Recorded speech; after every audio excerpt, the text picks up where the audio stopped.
Google Search got a pretty big update in regards to how we will navigate the internet.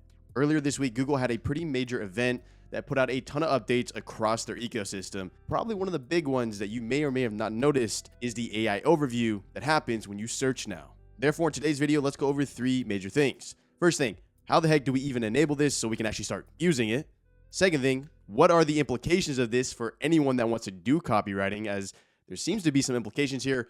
And then finally, let's just play around with it, ask some questions, and see if it's any good. Let's jump into today's video. Welcome back, y'all. In today's video, we're going to be checking out a new feature from Google that's actually pretty cool. If you're familiar with Perplexity AI, what it does, this new feature for Google, the AI overview, is that it will take all relevant information for that search query, compile it, reference it, and then give it at the top of the search so you can easily navigate and see if the answer's there. I think we all saw this coming, but it does make a very important distinction here.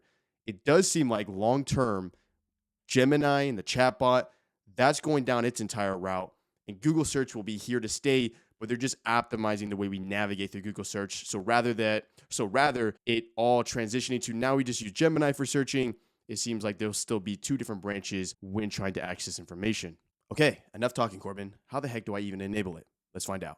I'm going to leave this in the description down below, but this is their help articles when it comes to enabling it. We're going to scroll down here, and boom.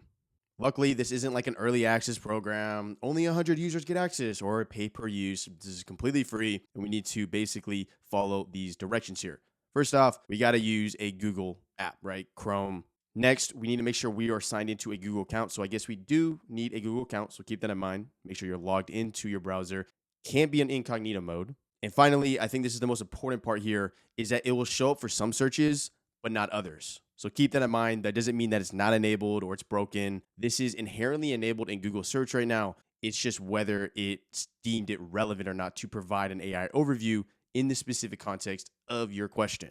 As I showed earlier in the video here, if I searched, why do the leaves change color? They've deemed this, or they've compiled information here that's relevant for an AI overview. Let's actually go ahead and read this. This answer kind of looks familiar, right? This kind of looks like what we saw of Gemini, and why Perplexity AI may be shaking in their boots a little bit right now, because a lot of reasons people use Perplexity was because of the fact of its being a search engine that compiled information. So it will grab information from different sources here. So we have two different sources it references. If I hit these ellipses here, we can either share, save, feedback, and we could actually go to the source itself. So if I click it, it brings me to the specific part of the source. Let me zoom in, y'all. That references the information that we are caring about. I mean, that really expedites workload when it comes to finding and getting information that we care about. Furthermore, they format the answer in a way that's very legible, right? So other factors are weather, temperature, nice little bullet point list here. And we will see these little arrows here when it references very specific information from very specific articles. Now, for the last couple years, if not longer, we've always had this way of identifying information when trying to find it fast with a Google search. Like, the very simple, like, here's the article, here's the line. Now it's doing multiple sources in its answer, which has a couple implications here.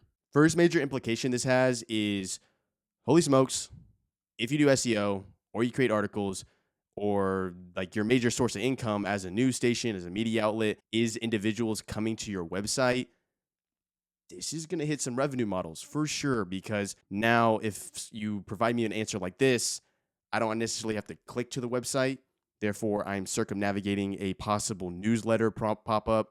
Provide your email, a possible you need to turn off ad blockers, or alternatively, just a ton of ads on the page itself. So that is something interesting, as Google has kind of undercut some people that post on their platform or / just post on the internet. We definitely don't know the implications of this yet, or the impact this will have, as this is brand new and this just got released this week. But I'm guaranteeing you we'll find out soon. Let's go and give an example of a situation where it doesn't show an AI overview. Let's say I'm cooking, and for some reason I don't know how to cut an onion. How do I cut an onion? Oh, okay. Actually, there is an AI overview for that. So that's what's also pretty cool here, y'all. Like, very niche questions or random questions, or maybe it's random to me. Maybe it's not that random overall. We'll have an AI overview. Let me try again here. I think a pretty big one here is Red Lobster's restaurants are closing. I'm actually sad about this. I saw something about Chili's restaurants are closing, so I'm actually going to search that as well. There's no way this is real. I saw this. No, there's no way this is real. I like Chili's. You give me a full rack, You give me some fries with it, some broccoli with it, rub the broccoli and the barbecue sauce, that whole shabam. You're going to have a very, very happy dinner. Chili restaurant's closing. That is that was horrible spelling. Okay, although Chili has there are over okay, we're good. Chili is saved, but this is an example like the old ways of not having an AI overview. But let's go check out that Red Lobster real quick. Let's go and check out the search query of Red Lobster's restaurants closing. This used to be a big one for me, although I never ate there often, but I loved eating there when I was a kid. So it does seem like it's happening. And it does kind of confirm an answer for me that we should be aware of. It seems like the way that they're structuring their answers when it comes to using AI overview is for content that's evergreen. E.g., 10 years from now, someone's still going to have the question of how do I cut an onion? Although alternatively, a question like Red Lobster restaurants closing is not evergreen in the sense of 10 years from now, someone may search that again.